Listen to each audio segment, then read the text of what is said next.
Welcome to Delicious Science. This is the podcast where I aim to bring you all of the nutrition science without any of the nonsense to help you to cut through the noise. This is really about translating science into what we eat, how we eat, and other lifestyle choices that we make throughout the day. I'm Dr. Joanna McMillan. I'm a nutrition scientist, I'm an author, I'm a speaker, and really my goal is to work as a science communicator. I'm interested in helping you understand how what we eat impacts not just our bodies, but actually your brain, your gut, your liver, your heart, everything from your head to your toes. And food is more than the nutrients it contains. Food really is about social connections. And above all, it's about joy and pleasure. And that is what I hope you will hear about in all of my episodes here on Delicious Science. So if you care about real evidence and real life, and nutrition that's going to fit with your busy days, with family meals, with changing bodies, with changes across the course of your life, including aging, then please hit follow or subscribe. And I'd love you to join me on this journey. So today's episode really is one for the girls. This is for you, ladies. It is about iron deficiency. If you've been told that your blood tests are normal even, but you're tired, you're flat, you're foggy, you feel like your brain's not working quite right, you've got low energy, well, this is the episode for you. We're going to cover all that and more. Because the thing is, the iron deficiency is not just about anemia. That's kind of like the end of the game. Frank anemia comes when you really are sorely iron deficient.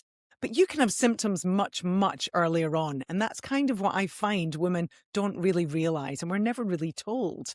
And your blood tests may not delve deep enough for you to understand what's really going on. Iron deficiency is so common in women, and we're going to cover some of the reasons for that. But people mostly at risk are teenage girls.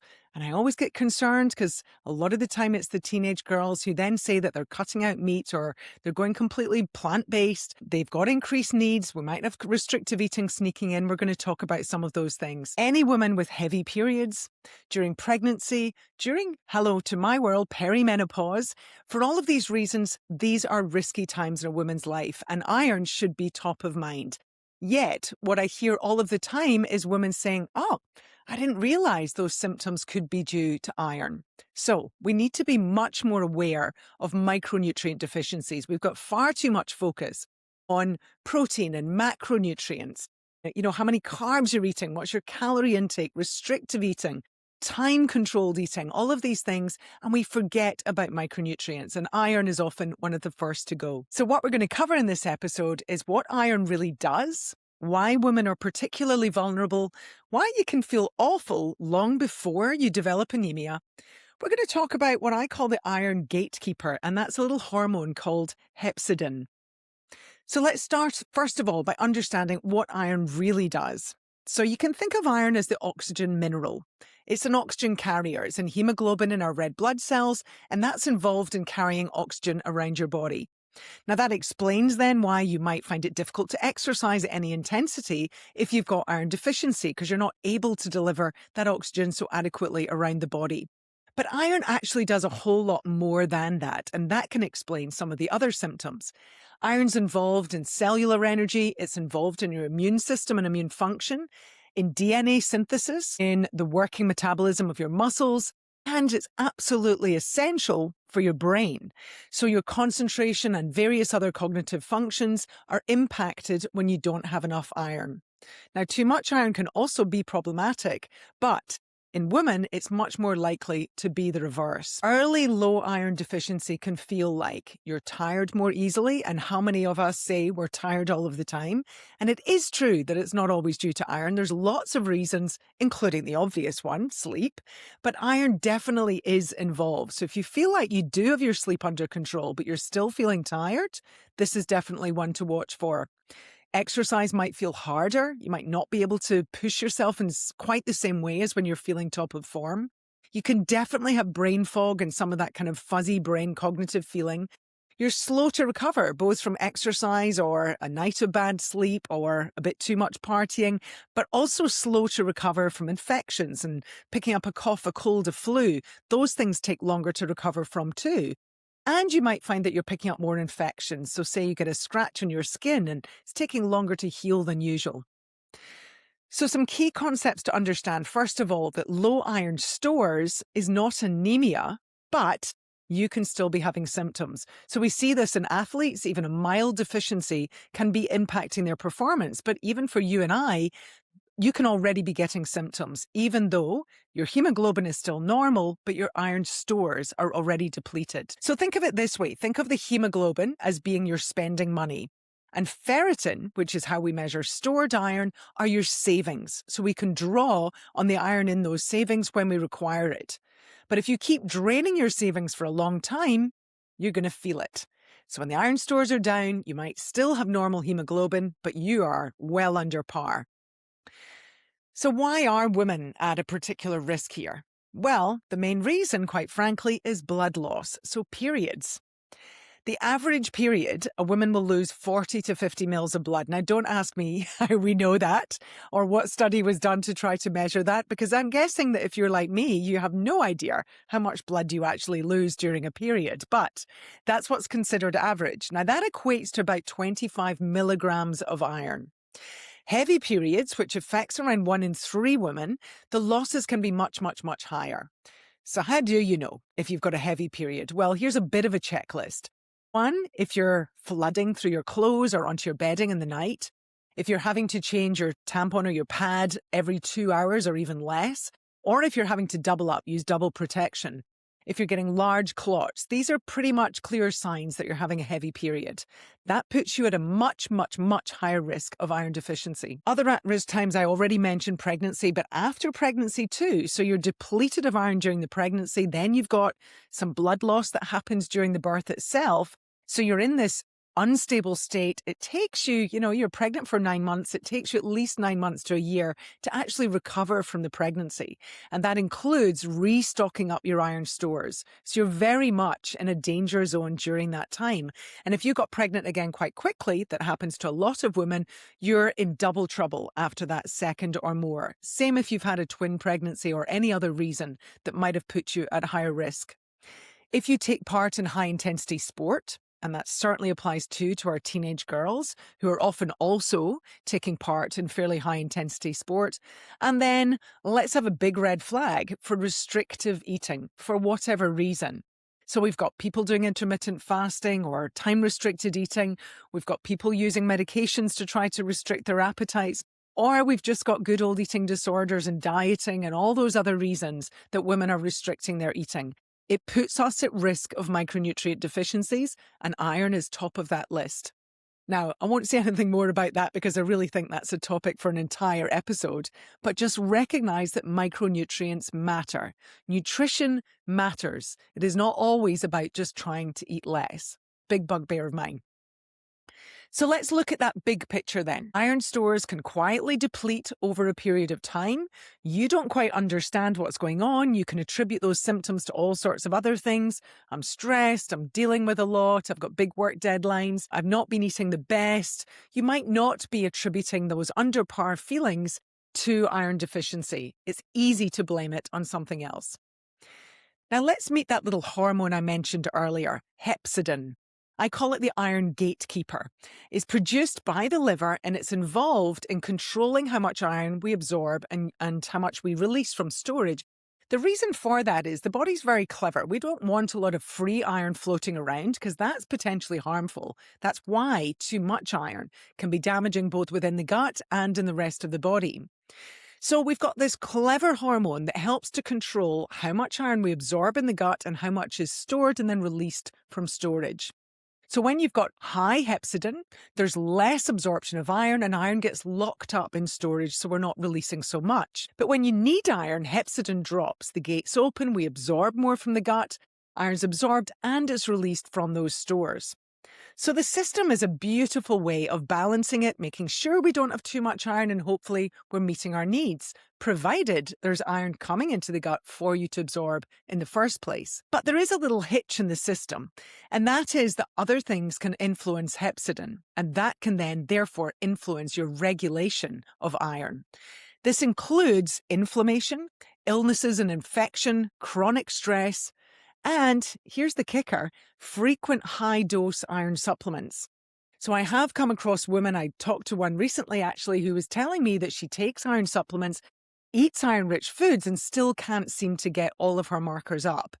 And the potential reason for that is if you're taking a lot of supplements all of the time, the body is perceiving it as there being too much iron in the gut. Hepcidin is stimulated to be released and it's staying high.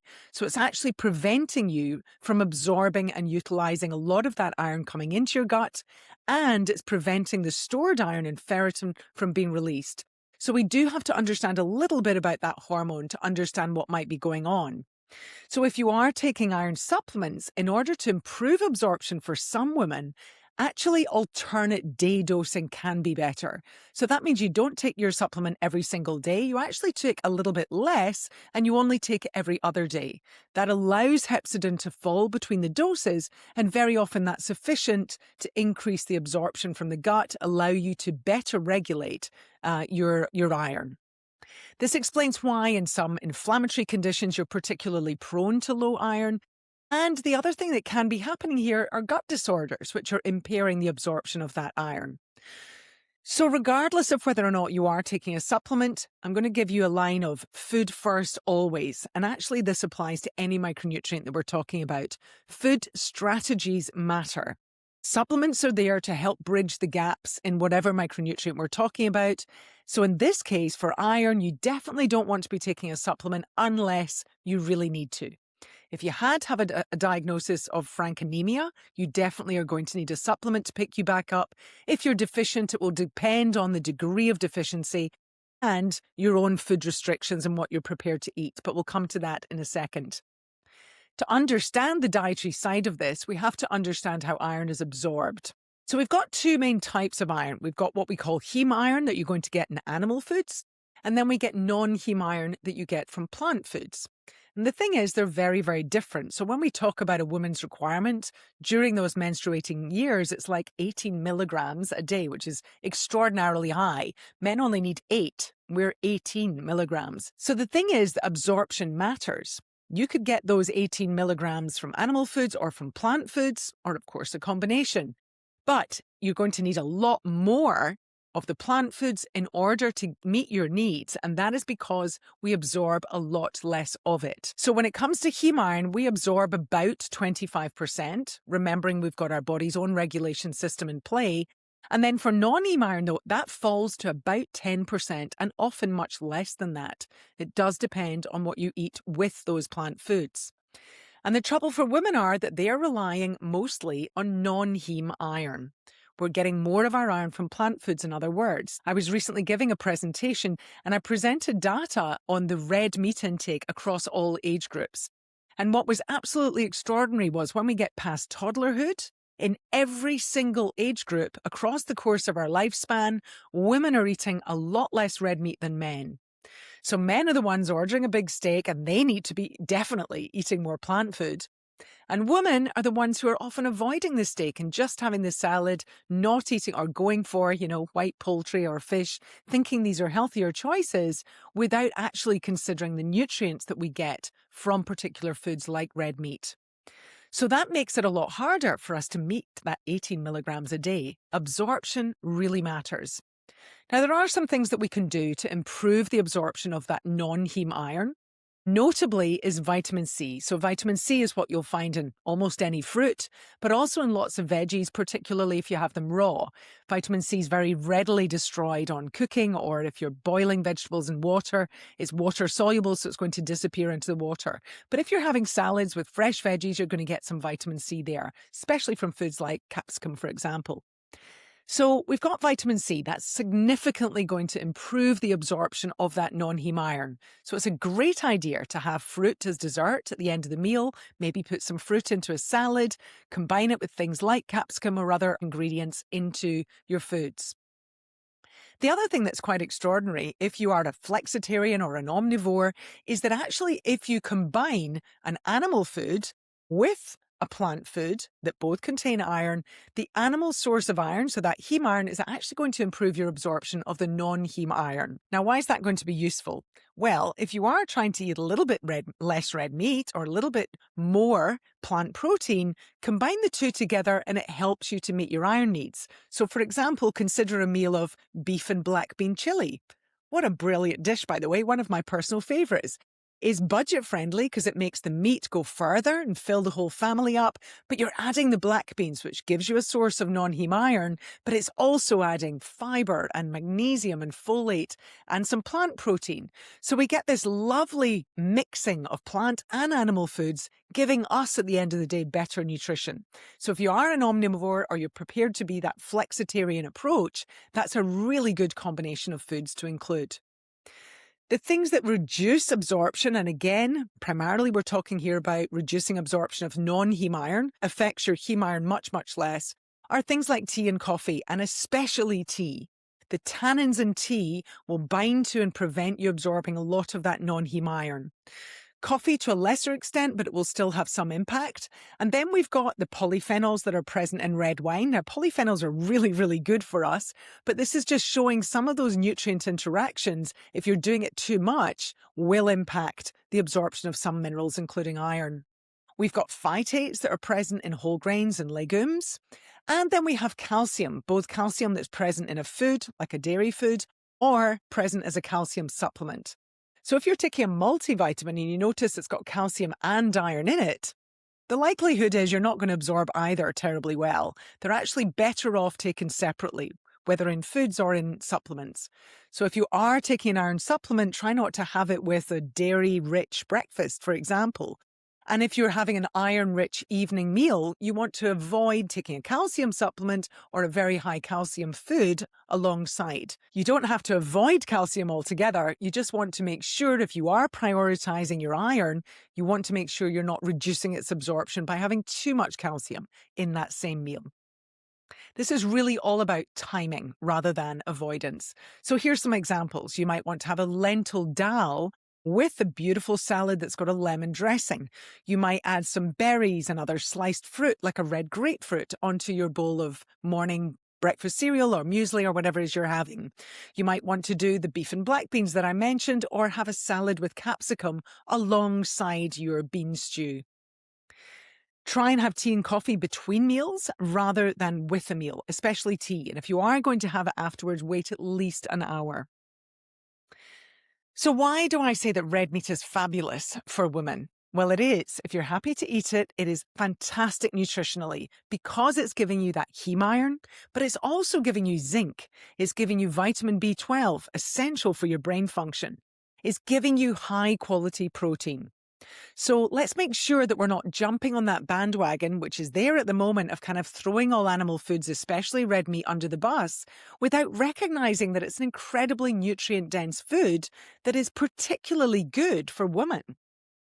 If you're not prepared to eat red meat, there are other ways, of course, to get your iron. But if you are, buy good quality red meat, eat it in appropriate portions, and make sure you're combining it as part of a plant-rich diet. And then you're going to get the benefits while mitigating many, if not all, of those potentially negative effects. So let's move on then to talk about blood tests and what to ask for and what to look for. Now, very often, if it's a standard blood test, it may only look at hemoglobin. And if your hemoglobin's down, then you're going to get a diagnosis of anemia. But as I mentioned before, hemoglobin can be normal and they may not measure your ferritin. And it's ferritin that is your marker of your iron stores. So you want to be sure to look for ferritin. There are some differences between labs, so you can look at what the lab reference range is in the particular blood test that you've had.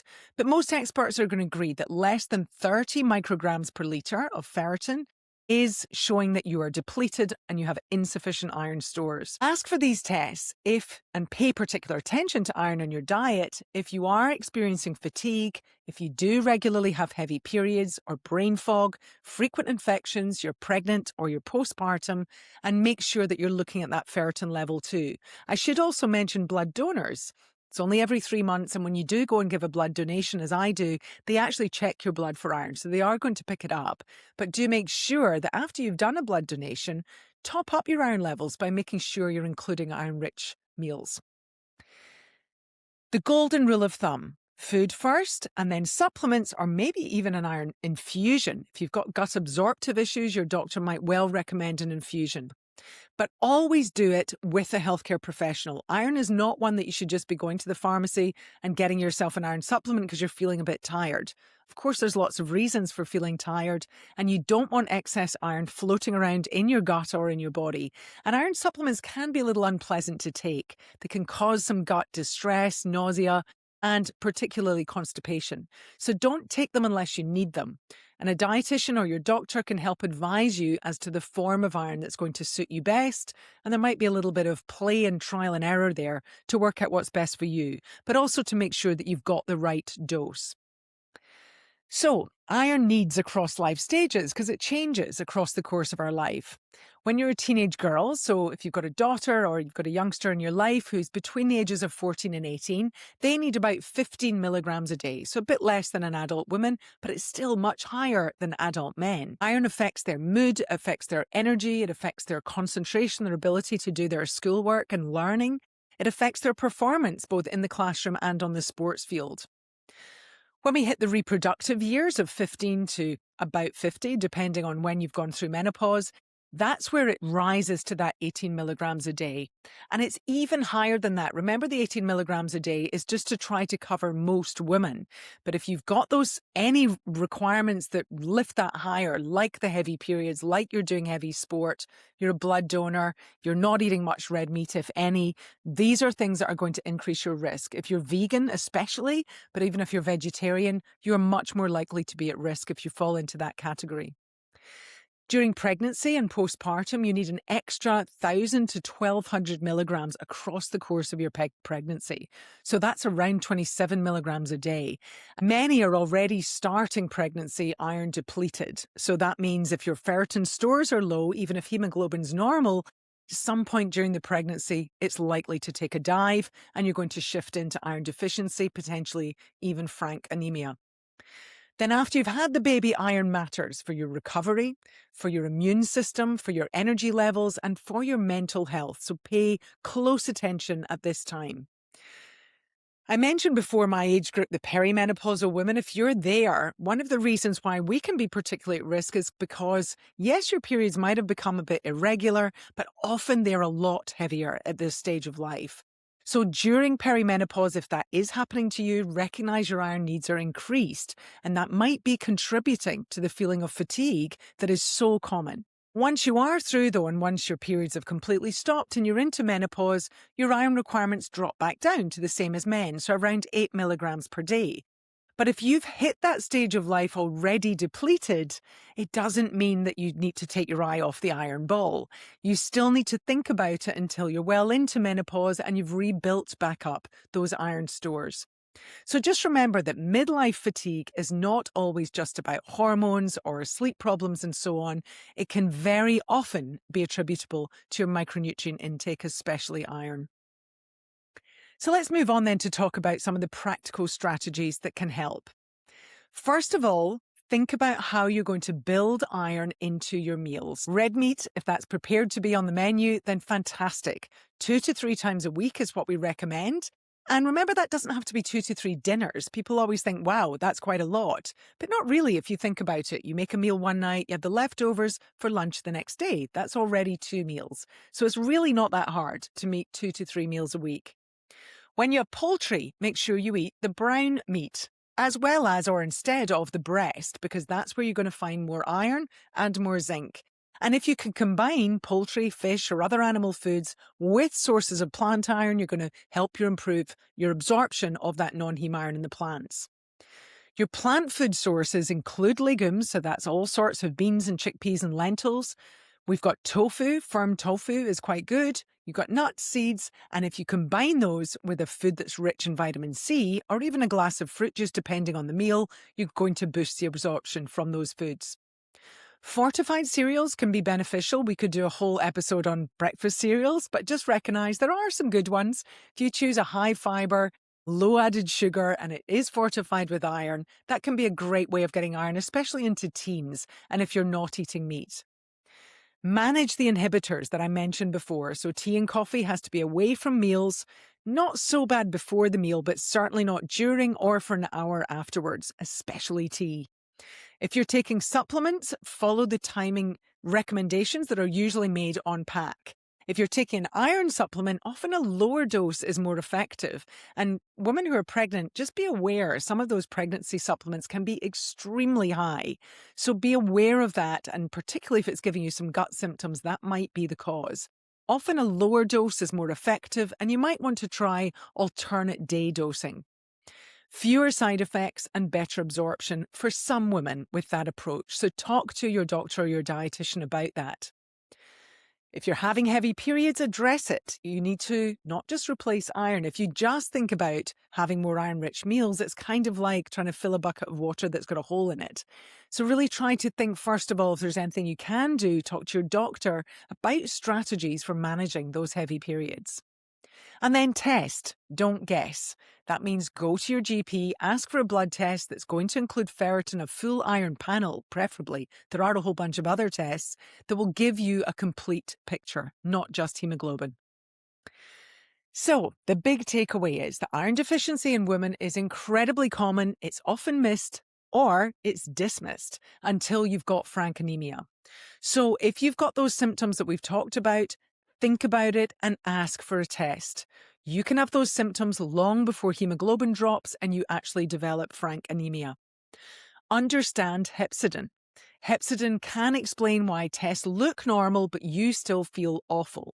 So if you've got inflammation, chronic stress, illness, any of those things, gut issues, stuff that might be affecting your iron absorption or affecting how you're absorbing and storing iron, then talk to your doctor. If you love this episode and hit a chord with you, then do please share it with your friends. I'd love you to spread the word. This is a new podcast, so I'm still trying to get the word out there. And I'd love you to follow me on my Substack, which is Delicious Science. And you can listen to this podcast on your Apple Podcasts, on Substack, or on Spotify.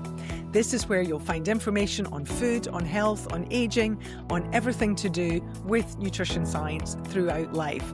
And I'd love to hear from you. If there's a topic you'd love me to cover, then please do send me a message and I shall endeavour to include it in the future. Thank you so much for listening. I am Dr. Joanna McMillan and I shall see you next time.